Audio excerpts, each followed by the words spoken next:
Hey, what's up you guys? You're on the channel, back with this video for you guys, and welcome to this new episode of our series Minor Guns. Let me remind you first that minor guns isn't talking about the guns that's like less used, but more the guns that are hardly used, like such as the M16A4 that I'm using right now, or the M4, or guns that are single fire and you think, or the player thinks, that it won't give you enough KD ratio, while it's the opposite. It's a good and accurate gun for me, and I just wanted to prove that through this series.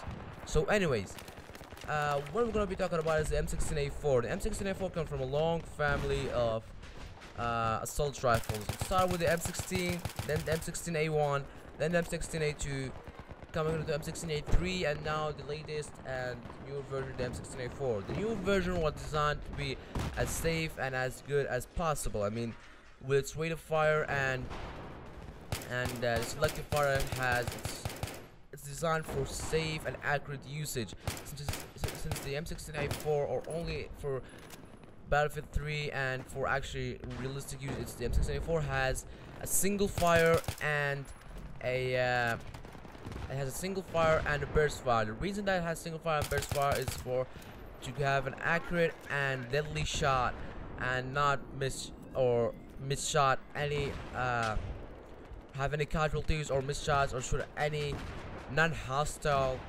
personnel. So that's why M16A4 was created. It has been used for a lot of time. The M16 history is the frontier of the US Army based forces, and for here I just want to say that M16 is a very good gun, and for M16A4, now Battlefield 3 related, all of this from now on is Battlefield 3 related. M16A4 is a very good gun for you to play this game. It's very good. It has a pretty decent rate of fire. It's as normal as any M16. It's just the difference from M16A4 and M16A3 is that it's single fire and burst fire only. It doesn't have the capability of shooting full auto, while you could choose M16A3 for full auto selective fire.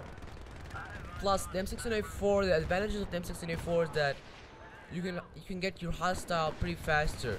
For example, the Battlefield 3, the bullet spread of the M16A4 is hardly noticeable, since you're shooting either burst or in my case, which is single fire, since I'm using it as the US Army kind of classification, which is basically what do you call the attachment, which is basically a holographic, an ACOG scope, a foregrip, and a laser sight, which is basically how I searched in the internet for how the most army men in the US use this, and I think it's basically this attachment is known by lots of worldwide army soldiers, so that's why I use this attachment profile, sort of. But anyways, the M16A4 has, as I said, a hardly noticeable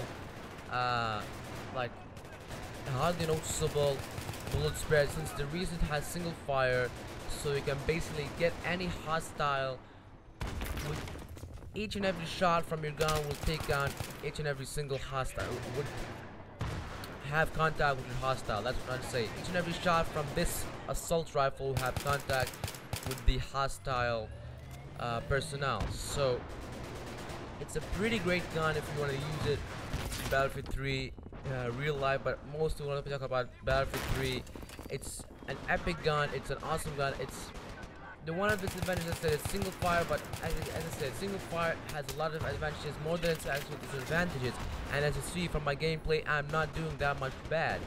I mean, I'm not doing that much good with it, like my M4A1 suppressed, but I'm doing good enough for me to get a great KD ratio, and with its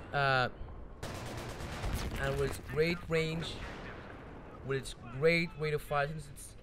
Since when putting a burst fire, it's not great, but it's more like decent, but it's still good enough for you to get hostiles. Even using single fire, as you see, using single fire takes me sorry about that, gives me a great advantage, because each and every shot lands on my on my enemy team. So when I'm playing or using this gun, I've used it for lots of occasions, and for close quarters combat, I'm probably gonna say it's a no. It's like it's my bet that you're gonna die if you went to a close quarters. And I'm not gonna lie, 75%. But why did I say 75%? I'll explain it later. But 75% I'm gonna lose, more like. But I kind of dropped it now about 60-65% because I've started to train a lot using those single fire for my series. So I dropped it down to 60 or 65% capability of me dying in a close quarters. And if you see my gameplay right now, you can see that even mid-range to close range, I'm doing not that much bad. Although this map basically isn't used for that much of like close range combat, but I do have those moments, such as gonna be later at this clip right here. You're gonna notice my close range combat. What I almost died, but I got him after all. Here you go. Look how I got him. This clip. It's simple. It's just that all you need to do is have a really fast trigger finger and a really accurate shot, and that's how you can do it. And for me, the M16A4, I would choose it and I would put it on my top chosen assault rifle. And I've still had it on my top chosen assault rifle. I've used it in a lot of games and I really love this gun. Anyways, now, so since we talked about the specs about M16A4, since we're talking about the advantages and disadvantages, well, we didn't talk about the disadvantages. We're going to cover them up now. But is the gun good enough for you? Let me tell you now the disadvantages, and then you would say by yourself, and I'll tell you my own personal thoughts about it, like if it's good enough to predict. The disadvantage of this gun, as I said, is that you're not gonna win those close quarters combat. As I said, you're gonna have a lot higher chance of losing those close quarter combat. 75 to 80%, you're gone. You're gonna lose those close quarters combat.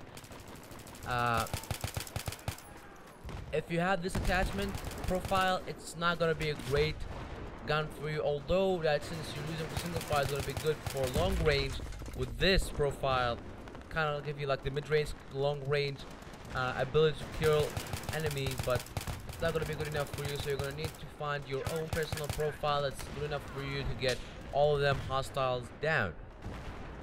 Now, last thing is that this gun, it's a pretty bulky gun. As we know, it's an assault rifle, so it's not gonna give you a bit of mobility. As you can see, I'm using it here on a fast-paced warfare, and it's not that much of a good assault rifle. As you see, I couldn't get a lot of kills. I couldn't get those kills quite good. So it's a bulky gun, so you're gonna need to use it for kind of not fast-paced, but mid-fast or kind of normal pace warfare, which is basically, you would know in Battlefield 3 when you have a normal base, when it's kind of like not all of you kind of stacked up, not all of enemy hostiles stacked up on you, just kind of like you're not running everywhere, just simply doing the getting the objective done, and just that's it. So the verdict of this gun, is it good or is it bad? The gun itself is great. It's more than average. It's a pretty good gun. It will do the job. But if you're not kind of like used to these types of guns, I would recommend that you would first get used to this gun and then use this gun as your frontier assault rifle or most recommended assault rifle. So I guess that's the end of this video. Hope you enjoyed the video. Please rate, comment, and subscribe to my channel, and most importantly, share my videos, because share my videos will get my channel noticed. This is what I'm doing on the channel, and I hope you enjoyed the video, guys. Thanks for watching, and see you the next time. Walk, little walk, small talk, big thoughts. Gonna tell them all just what I want. That street, two streets, I see you and me hanging on the empty swings.